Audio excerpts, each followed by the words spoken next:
அன்பு நேயர்களே, அனைவருக்கும் வணக்கம். இன்று நாம் காணவிருப்பது சபரிமலை சாஸ்தா சுவாமி ஐயப்பன் பிறப்பு வரலாறு மற்றும் சன்னதிகளின் பெருமை, எவ்வாறு சபரிமலையை அடையலாம் என்பது பற்றி இக்காணொளியில் அறிந்து கொள்வோம். எனவே இக்காணொளியினை அனைவரும் முழுமையாக கேளுங்கள். வாருங்கள். கேரளாவில் உள்ள சாஸ்தா கோவில்களில் மிகவும் புகழ்பெற்றதும் முக்கியமானதும் ஐயப்ப சுவாமிக்காக கட்டப்பட்ட சபரிமலை ஸ்ரீ தர்மஸ்தலா கோவிலாகும்.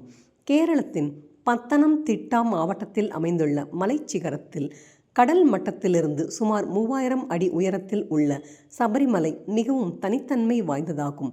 இந்த கோவிலுக்கு எல்லா மதத்தினரும் வரவேற்கப்படுகிறார்கள். கோவிலில் ஐயப்பன் சன்னிதானத்துக்கு அருகில் கிழக்கில் வாவரநாடா என்றழைக்கப்படும் ஒரு சன்னிதானம் கட்டப்பட்டுள்ளது. இங்கு ஐயப்பனின் நெருங்கிய நண்பரான வாவர் என்பவருக்காக கட்டப்பட்டது. இது மத நல்லிணக்கத்திற்கு நல்ல உதாரணமாகும். இந்த கோவிலின் மற்றொரு சிறப்பு என்னவென்றால், இது ஆண்டு முழுவதும் திறந்திருப்பதில்லை. இந்த கோவில் மண்டல பூஜை, மகர விளக்கு, விஷு மற்றும் மலையாள மாதத்தின் முதல் நாட்களில் மட்டும் திறந்திருக்கும். சபரிமலைக்கு செல்லும் பக்தர்கள் 41 நாட்களுக்கு முன்பிருந்தே பிரம்மச்சரிய விரதம் கடைபிடிக்க வேண்டும். பக்தர்கள் பாரம்பரிய கடினமான காட்டுவழி பாதையிலும் செல்கின்றனர். அத்துடன் கோவிலை அடைய சற்று சிரமம் குறைவான பம்பை நதி வழி பாதையிலும் பயணிக்கின்றனர். சுவாமி ஐயப்பன் பிறப்பு மற்றும் வரலாறு. மதுரை, திருநெல்வேலி மற்றும் ராமநாதபுரம் ஆகிய பகுதிகளில் பரவியிருந்த பாண்டிய சாம்ராஜ்யத்துக்கு முந்தைய ஆட்சியாளரான திருமலை நாயக்கரால் வெளியேற்றப்பட்ட பாண்டிய வம்சாவளியினர் வள்ளியூர், தென்காசி, செங்கோட்டை, அச்சன்கோவில் மற்றும் சிவகிரி போன்ற பகுதிகளில் வாழ்ந்து வந்தனர். அவர்கள் திருவாங்கூரின் பல பகுதிகளிலும் தங்கள் சமஸ்தானத்தை விரிவுபடுத்தி இருந்தனர்.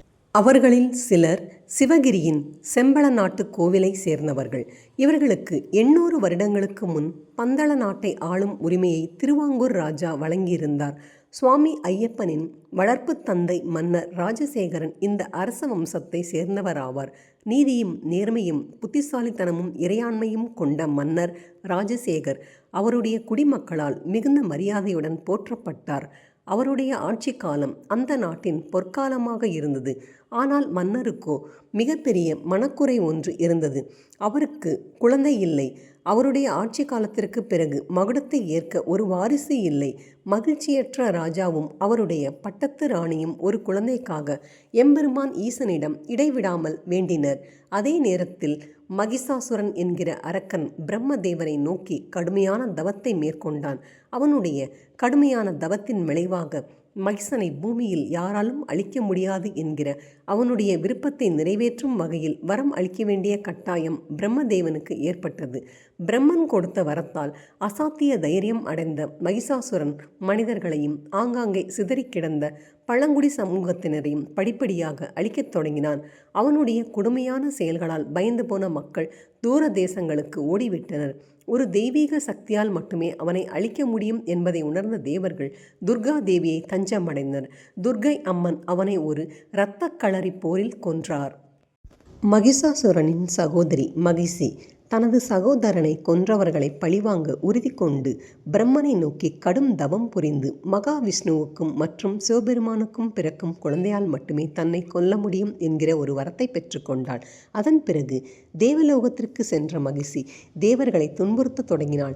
இதனால் வேதனையுற்ற தேவர்கள் மகாவிஷ்ணுவிடம் தஞ்சம் புகுந்தனர். மகிஷியை கொல்வதற்காக மகாவிஷ்ணு அவதாரம் எடுத்தார்.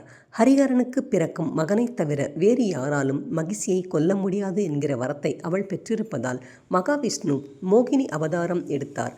மகாவிஷ்ணுவின் பெண் வடிவமான மோகினிக்கும் சிவபெருமானுக்கும் இணைவு ஏற்பட்டு அதன் மூலம் ஒரு அழகிய ஆண் குழந்தை பிறந்து அதை சிவபக்தனான குழந்தை இல்லாத பந்தளராஜன் ராஜசேகரனின் பராமரிப்பில் விடுவது என்று முடிவு செய்யப்பட்டது.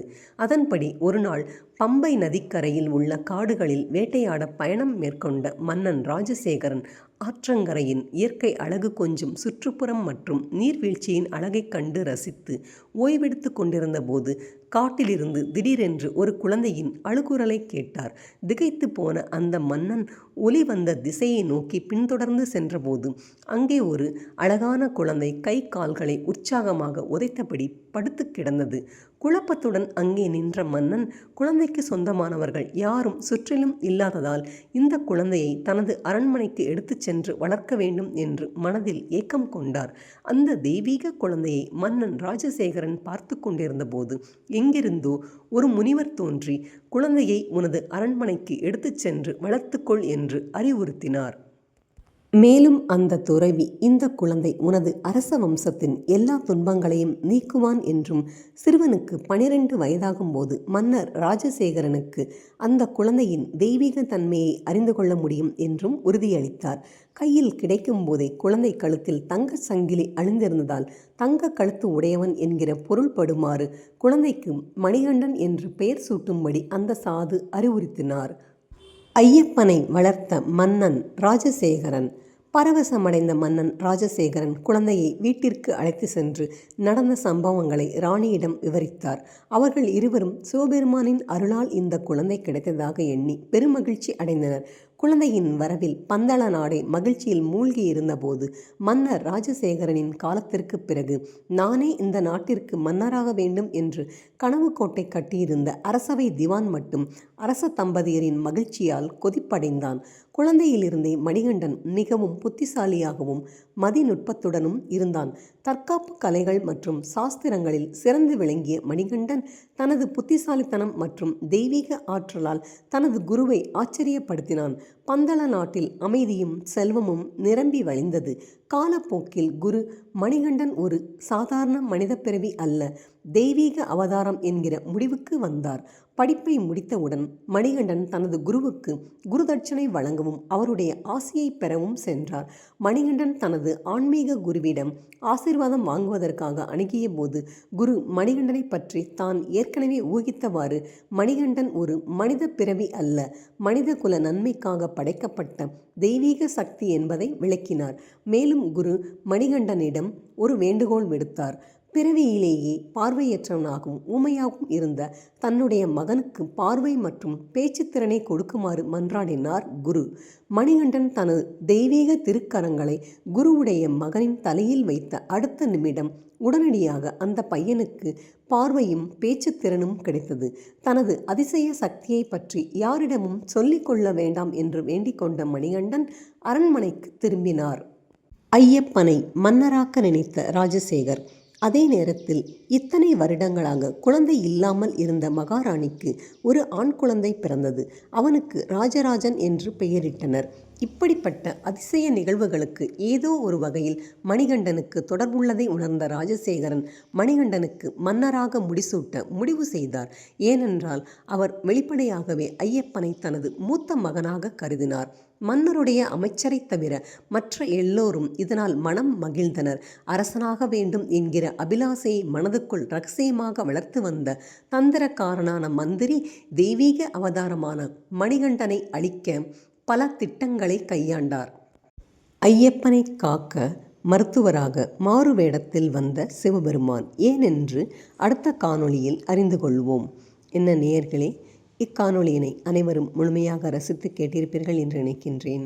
இக்காணொளி வாயிலாக ஐயப்பனின் பிறப்பு வரலாற்றை நாம் அறிந்து கொண்டோம். இது அனைவருக்கும் பயன் தரக்கூடிய ஒன்று. எனவே தாங்கள் கேட்டதோடு மட்டுமல்லாமல் மற்றவர்களுக்கும் பகிர்ந்து அவர்களும் ஐயப்பனின் பிறப்பு வரலாற்றை அறிந்து கொள்ளட்டும். இக்காணொளியினை முழுமையாக கேட்ட அனைவருக்கும் மிக்க நன்றி, வணக்கம். நாம் 2ஆம் பாகத்தில் சந்திப்போம். நன்றி.